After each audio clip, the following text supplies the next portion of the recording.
Fannie Lou Hamer was a force to be reckoned with, enduring intractable racism, police beatings, and even forced sterilization. She never stopped working for equal voting rights for all. This is the tragic real-life story of Fannie Lou Hamer. Born on October 6, 1917 in Montgomery County, Mississippi, Fannie Lou was the 20th and youngest child of Lou Ella and James Townsend.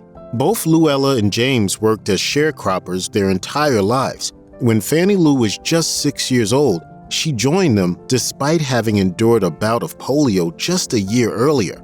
Hamer was 8 years old in 1925 when she saw Joe Pullum, a local sharecropper, lynched. In an interview with Jack Odell in 1965, she said, "I remember that until this day, and I won't forget it." Poverty forced Hamer to drop out of school at the age of 12, and by the age of 13, she was picking as much as 400 pounds of cotton in a day and receiving $1 for her work. Since Hamer had learned how to read and write during her brief time in school, she also worked as a record keeper on the plantation and soon discovered just how the owners would cook the books to cheat the poor sharecroppers out of their fair wages. To offset this, Hamer began secretly tilting the scales to ensure people weren't cheated. She later recalled, "I didn't know what to do, and all I could do was rebel in the only way I could rebel." In 1944, Fannie Lou married Perry Pap Hamer, a tractor driver on a local plantation. 17 years later, in 1961, she underwent surgery to remove a small cyst in her stomach. When she woke, she discovered that she'd also been given a hysterectomy without her consent. According to PBS, this type of forced sterilization was so common at the time that it became referred to as a Mississippi appendectomy, a term coined by Hamer herself.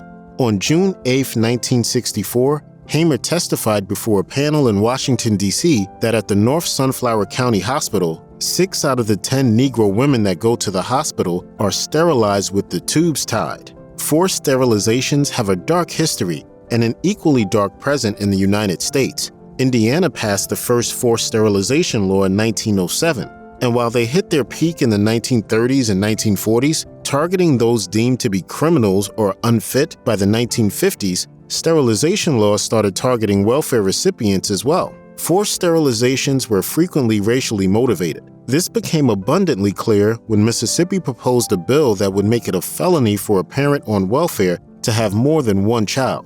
Jail time could be avoided if the parent consented to sterilization. Ultimately, sterilization was removed from that bill, but untold women like Hamer still were sterilized without their consent. On August 31, 1962, Hamer and 17 others went to the courthouse in Indianola, Mississippi to register to vote. According to PBS, most of the group was blocked from even attempting to register. Only Hamer and one other man were allowed to fill out an application and take a literacy test. At the time, literacy tests were purposefully designed to keep Black people from voting. And when Hamer was asked to explain de facto laws, she later recalled that, "I knowed as much about a facto law as a horse knows about Christmas Day." After failing the literacy test, the group was denied the right to register to vote. On the way home, their bus was stopped by police and fined $100 for being too yellow. Then the persecution got worse. The owner of the plantation where Hamer worked and lived demanded that she withdraw her application to vote. Mr. Marlowe told me that I would have to go down and withdraw my registration or leave because they wasn't ready for that in Mississippi. Hamer refused and was immediately thrown off the plantation where she had lived and worked for 18 years. She temporarily stayed with a friend before finding a new home and just narrowly missed being murdered by those who were trying to suppress the Black vote. They shot in the house 15 times thinking that I was there. On January 10, 1963, Hamer was finally able to pass the literacy test. According to The Nation, after her second attempt on December 4th, she told the registrar, quote, "You'll see me every 30 days till I pass." A month later, she passed. But despite now being registered to vote, she discovered that she still wasn't allowed to vote because she didn't have any poll tax receipts. In some parts of the United States, people were required to pay a tax in order to vote. a tax put in place to ensure that the poorest people, who were often people of color, didn't get a voice in the government. And they weren't subtle about this fact either. For instance, in 1939, Alabama's Tuscaloosa News published an editorial that read in part, "This newspaper believes in white supremacy, and it believes that the poll tax is one of the essentials for the preservation of white supremacy." In 1962, the United States passed the 24th Amendment, which outlawed poll taxes for federal elections. Despite this, Hamer was still denied the right to vote a year later because it wasn't really enforced until 1965. And to this day, 8 states, including Mississippi, still haven't ratified the amendment. While Pap worked to pay off their sharecropping debt at the plantation, Hamer continued working toward voter registration and desegregation. On June 9, 1963, Hamer and 9 other activists were returning on a bus from a voter registration and civic education training session in Charleston, South Carolina. The activists had tried to integrate lunch counters at the various bus stations along their way home, and their protest had enraged their bus driver. According to Fannie Lou Hamer, America's Freedom-Fighting Woman by Megan Parker Brooks, the driver began using the phone at every stop, reporting their location to Mississippi police. In Winona, Mississippi, police arrested at least 6 of the activists, even those who'd remain on the bus, and took them to jail. Hamer and her fellow activists weren't released from jail until June 12th. And in those 3 days, Hamer sustained such severe and prolonged beatings that she suffered from lifelong damage to her kidneys, eyes, and legs. In addition to beating the activists themselves, police also forced the other black people who were also imprisoned in the jail at the time to beat the activists as well. While there was later a brief trial, the police were cleared for their actions. After several failed attempts to work with the all-white pro-segregation Mississippi Democratic Party, Hamer co-founded the Mississippi Freedom Democratic Party, and in 1964, she went to the Democratic National Convention in an attempt to get representation. As a result, she received death threats. When she reported them to the police, they told her, quote, "Don't look to us for help." On August 22, 1964, Hamer testified before the Credentials Committee at the Democratic National Convention. She started by stating her full name and home address, defiantly signaling her fearlessness to every white supremacist. According to the Washington Post, President Johnson was terrified that her testimony at the convention would break up the coalition of white Southern delegates he needed to get elected. He tried to convince her not to speak, but when she did anyway, he abruptly called a pointless live press conference so the TV broadcast would have to cut away from Hamer's testimony. It backfired, bringing more media attention to Hamer's testimony than it otherwise might have gotten, with many evening news programs giving full coverage of the speech that Johnson had interrupted. Because our lives be threatened daily, because we want to live as decent human beings in America. As a result of pressure from President Johnson and vice presidential candidate Hubert Humphrey, the convention refused to accept Hamer as an official delegate. Instead, officials offered a farcical compromise to the MFDP. They'd be allowed 2 delegates, but they could neither sit in the Mississippi section, nor would they be able to cast votes. Oh, and neither one of those seats were allowed to go to Hamer. Why? According to Humphrey, the president has said he will not let that illiterate woman speak on the floor of the Democratic Convention.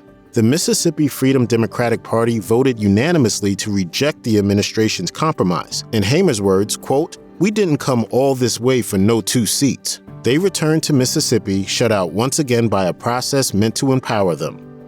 In 1964, Hamer also ran unsuccessfully for Congress. According to an interview with Jack Odell, Hamer recalled that it was harder for her to pass the literacy test in order to register to vote than it was for her to qualify to run for Congress. And despite being barred from the official ballot, the MFDP gave out freedom ballots that included candidates of all races. According to Smithsonian Magazine, after her first bid was unsuccessful, Hamer ran for office 2 more times in 1967 and 1971. Unfortunately, her 1967 run was disqualified on a technicality, and she lost to the incumbent in 1971. She did have one moment of triumph, though. In 1968, the Democratic Party began requiring equal representation for state delegations, and she finally was recognized as an official delegate from Mississippi at the National Democratic Party Convention. She used her platform to protest the ongoing war in Vietnam. Seeing that not much progress was being made on the political front, Fannie Lou Hamer turned most of her attention toward economic justice as a way to fight for racial equality. In 1969, Hamer founded the Freedom Farm Cooperative in order to provide Black people with land that they could own and farm collectively. With the help of donors such as the Measure for Measure organization and Harry Belafonte, by 1970, the co-op had amassed 680 acres for cultivation. Membership for the co-op was $1 a month, and even though only 30 families could afford the dues, those who couldn't pay weren't excluded. Roughly an additional 1,500 families were also part of the Freedom Farm Cooperative in name. In 1970, the collective also started a pig bank for impoverished families. With help from the National Council of Negro Women, the collective purchased 5 male pigs and 35 female pigs, and over the next 3 years, thousands of pigs made their way to Black families. Hamer especially loved the pig bank, stating that, quote, "I wouldn't take nothing for our golden pigs." Unfortunately, without institutional backing or resources, the Freedom Farm Collective only lasted a handful of years. But at its height, it was one of the largest employers in Sunflower County, Mississippi.